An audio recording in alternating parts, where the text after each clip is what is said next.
what part of flexibility is creating the options and then also executing fast? Is it like, does it have to go together? Do you think you have to invest more on the policy making, the processes, the flexibility, or does this have to be tied into execution much more than it is today? Yeah.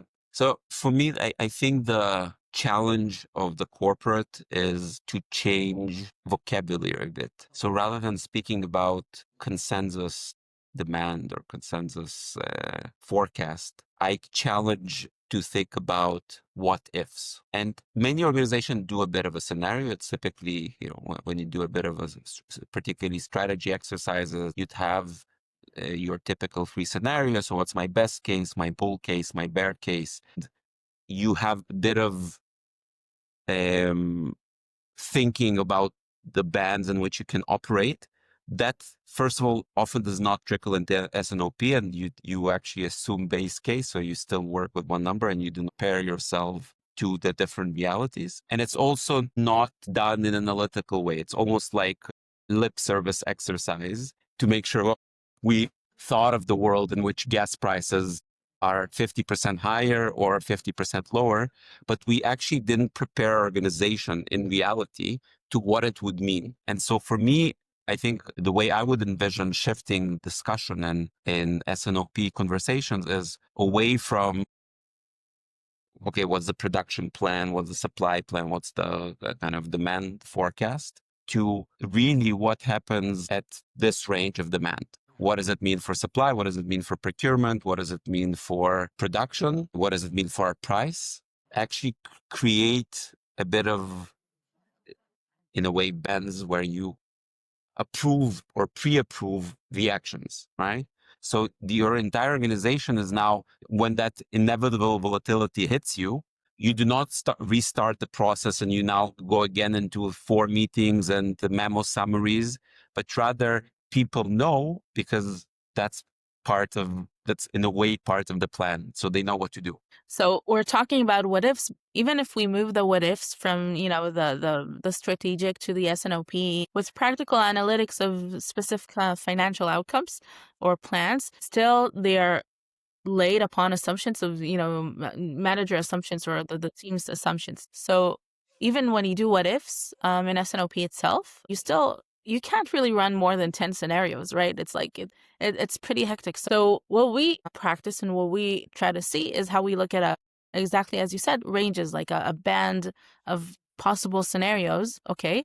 Of course, we have to assess the probability of each scenario and the likelihood, just like we have in finance, right? And really try to understand what is the spectrum. Now, once you have a spectrum and you test it, okay, you can actually see the implications of 1,000 scenarios, 10,000 scenarios, and you can leave the assumptions behind because, you do have to assume something about the future, okay? But if it's a range, you're not obligated to one number or 10 numbers in each scenario, and it can be, and you can expose your vulnerabilities. Sometimes it's not just one disruption, raw material skyrocketing or disappearing from the market.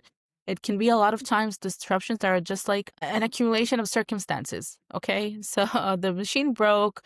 The campaign went far better than what we thought. All my suppliers are fed from the same supplier. So they're all, in the same situation there. And I cannot resource something. So little things that may happen that are not like a black swan, the market crashed. So if you just do scenarios that are, gases are cut by 50%, okay, but you see little changes that accumulate to something significant, then that may be a new way to look at things, and then really focus, as you said, on the trade-offs, on the policy, on the guardrails, okay, for what we call the local decision makers, or the teams, to actually act in time and not wait for a new cycle or a new plan to be approved. No, I'm curious. Please, I'm curious to understand what new tools do we have today, or do Hacksite actually apply to put these probabilities around different scenarios? Because that, to the best of my knowledge, did not exist 10 years ago. Yes. So first of all, I think the state of mind was not there yet. Okay, but actually looking at probabilities is it's not a new methodology, but with AI you can actually have it inherently in a lot of practices. Okay, so when we talk about demand forecasting, no matter which model Hexite's engine chooses in order to predict demand, okay, We have prediction intervals. We have uncertainty assessments for each point in time. Why is that so important? Because then we see all probable demand scenarios, okay? It's a great lead to where our stock should be or where we want to get in order to get to our service levels without assuming just one number. We have the spectrum. So we leave the safety stocks that are all based on something around our point forecast, okay? And really able to hedge what is the volatility or what is the certainty of each product and how we address it. First of all, the probabilistic forecasting mechanism that is applied both to demand and to supply, okay? You can do the same practices, the same technology for everything that you want to evaluate. And once we have that, okay, then we can generate plenty of scenarios with today's tech. This is something that took a very long time in the past, but we have enough, let's call it tools in our box from AI to computational resources in order to really build a lot of scenarios, okay? The only thing that we need first is the probabilistic forecasting because that lays the plane to which scenarios are we checking. So once we have these and we see their performance over time and we see that they cover unpredicted demand, like I remember that like a lot of people are always surprised when we show them that we have a skew and it has a pretty certain and flat history, no information there, but suddenly you see that the point forecast is okay, but suddenly there's a surge and the probability bands, okay, actually cover that surge. So the system did say that over a course of time, there is a likelihood for that surge, okay? A company that knows that goes with more information into the future about this is an investment. I want to capture surges. There are, I don't know, 20% likely I want that market share, okay? This is what I'm preparing for because this is a good investment, rather than a lot of times we see the opposite. We see something super seasonal, okay? And we see that the classical, let's say, forecasts say, okay, sure, it's seasonal. This is what we think that we're going to sell. On top of that, everybody takes another safety stock, so there's another buffer. But the system that has a probabilistic forecasting engine may tell you, actually, there's 75% chance that sales will drop in half, okay? And when we run POCs and work with customers, we actually see that quite a lot. It's not something rare, okay?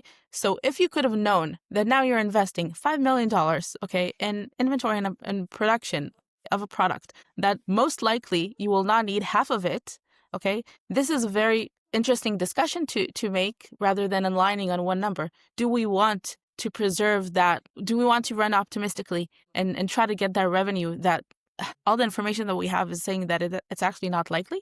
Or are we going to allocate our resources to that really rare chance that nobody who's using probabilistic forecasting can actually anticipate, right? People that use point forecast will not know that there's a surge that you can prepare for and capture that market share. So first of all, it's a layer of information, but it also gives you the plane or the world to simulate your decisions, okay? Both your existing plan and test it, but also to create a better plan in light of that. So that's the tech side of it.